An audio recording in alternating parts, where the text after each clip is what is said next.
পীরজাদা নওশাদ সিদ্দিকী মহাশয় তিনি ইতিমধ্যে আমাদের মাঝে এসে পৌঁছেছে।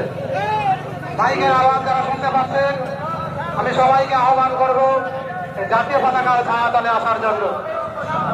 আজকে আমাদের অনুষ্ঠানের মূল অতিথি আমাদের প্রিয় বিধায়ক পীরজাদা নওশাদ সিদ্দিকী মহাশয়, তিনি আমাদের মাঝে এসে পৌঁছেছেন। আজকে এই সংগ্রামের চলমাটা তথা 8 নম্বর অঞ্চলের পক্ষ থেকে যে স্বাধীনতা দিবস উদযাপিত হতে চলেছে, সেই আমাদের স্বাধীনতা দিবসে জাতীয় পতাকা উত্তোলন করবেন স্বাধীনতা সংগ্রামী পরিবারের সন্তান আমাদের বিধায়ক পীরজাদা নওশাদ সিদ্দিকী মহাশয়, তিনি ইতিমধ্যে আমাদের মাঝে এসে পৌঁছেছেন। আজকে স্বাধীনতার ৭৯ বছর অতিক্রম করে আমরা যে ৮০ বছরের পদার্পণ করলাম, এই ৮০তম স্বাধীনতা দিবসে জাতীয় পতাকা উত্তোলন করবেন স্বাধীনতা সংগ্রামী পরিবারের সন্তান আমাদের ভাঙড়ের বিধায়ক পীরজাদা নওশাদ সিদ্দিকী মহাশয়।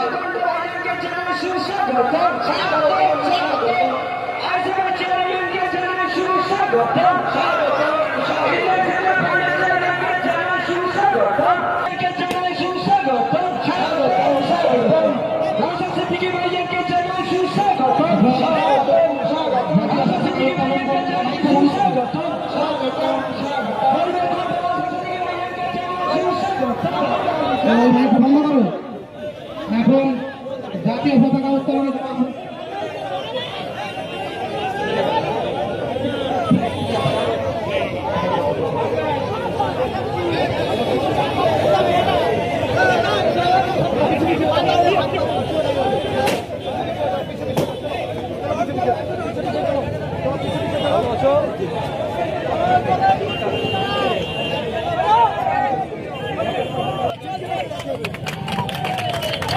কই সে বাচ্চাটা কই?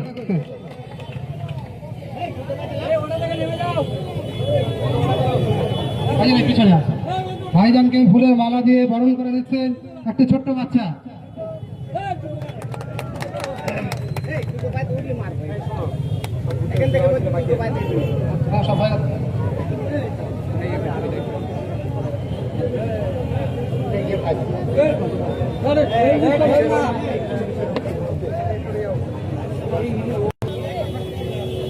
আশিতম স্বাধীনতা দিবস উদযাপন উপলক্ষে ফুলেরহাট ২ নম্বর অঞ্চল আয়োজিত পতাকা উত্তোলন অনুষ্ঠানে যারা উপস্থিত হয়েছেন প্রত্যেককে আমি ধন্যবাদ জানাই। সাথে সাথে আপামর দেশবাসীকে স্বাধীনতা দিবসের শুভেচ্ছা ও ভালোবাসা জানাই। দীর্ঘ ২০০ বছর ব্রিটিশদের বিরুদ্ধে লড়াই করার পরে আমাদের একাধিক নয় লাখো লাখো কোটি কোটি বীর যোদ্ধা কেউ শহীদ হয়েছেন, কেউ আত্মত্যাগ করেছেন, কেউ আত্মবলিদান দিয়েছেন। দেশ স্বাধীন হয়েছিল, আজকে আমরা স্বাধীনতা দিবস উদযাপন করছি। এই উদযাপন প্রাককালে আমি আপনাদের একটি কথা বলবো, সেটা হচ্ছে আমরা ভারতীয় হিসাবে আমরা কি আমাদের নাগরিক যারা আছি দায়িত্ব পালন করছি? একটু ভাবতে হবে। সরকার তো ভুল করছে বলে সরকারের আমরা সমালোচনা করছি, করব, কিন্তু আমি নাগরিক, আমারও দায়িত্ব আছে দেশের জন্য, রাজ্যের জন্য, ভাঙড়ের জন্য আমার দায়িত্ব আছে। আমি কি পালন করছি সেটা আমাদেরকে একটু ভাবতে হবে। সংবিধানের 51 ধারাতে অনুচ্ছেদ 51 বলা হচ্ছে ফান্ডামেন্টাল ডিউটিজের কথা, মৌলিক কর্তব্যের কথা বলা হচ্ছে। একজন দায়িত্বশীল নাগরিকের কি ভূমিকা হতে পারে 51 সংবিধানে উল্লেখ করে দিচ্ছে। তাই আমি অনুরোধ আপনাদের কাছে, যেমন আমি দাবি করবো আমার পেটে খিদে খাবার দাও, আমার মাথায় ছাদ নেই ছাদের ব্যবস্থা করো, আমার বাচ্চাটা স্কুলে যাবে তার পড়াশোনার ব্যবস্থা করো, ঠিক সাথে সাথে আমি নাগরিক, আমার দেশ কি করে ভালো থাকবে, আমার বাংলা কি করে ভালো থাকবে, আমাদের ভাঙড় কি করে ভালো থাকবে, এটাও দেখার কর্তব্যের মধ্যে আমাদের পড়ছে। তাই অনুরোধ, যেভাবে আমরা 26শে জানুয়ারি 15ই আগস্ট এই দুটো দিনে দায়িত্বশীলতার পরিচয় দিই, বছরের আর বাকি দিনগুলোকেও এইভাবে আমাদেরকে দায়িত্বশীল হয়ে উঠতে হবে। আপনি কি ধর্ম পালন করবেন, কি প্রচার করবেন, আর্টিকেল 25 সেখানে অলরেডি বলে দিয়েছে। আপনি কোন পার্টি করবেন না করবেন, কাকে ভোট দেবেন না দেবেন, সেখানেও সংবিধান নির্দেশ দিয়েছে। অর্থাৎ আপনার স্বাধীনতা দিয়েছে সংবিধান। আমাদেরকে যেটা দিয়েছে সেটা আমাদের ইউটিলাইজ করতে আমরা পারছি না।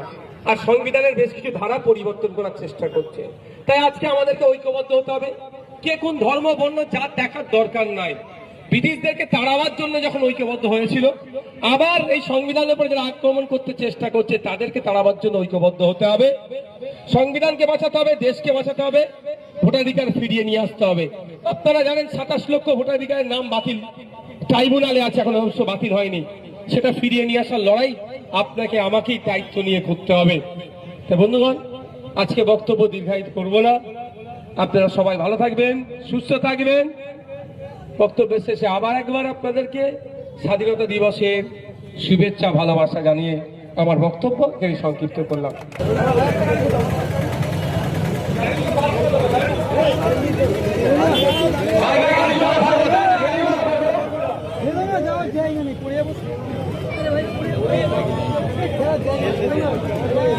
জয় হিন্দ, জয় হিন্দ, ভারতবর্ষ, ভারতবর্ষ, শহীদ স্মরণে আপনি মরণে রক্তঋণ শোধ করো, শহীদ স্মরণে জীবনে মরণে রক্তঋণ শোধ করো। অমর শহীদ তোমায় আমরা ভুলিনি, ভুলব না,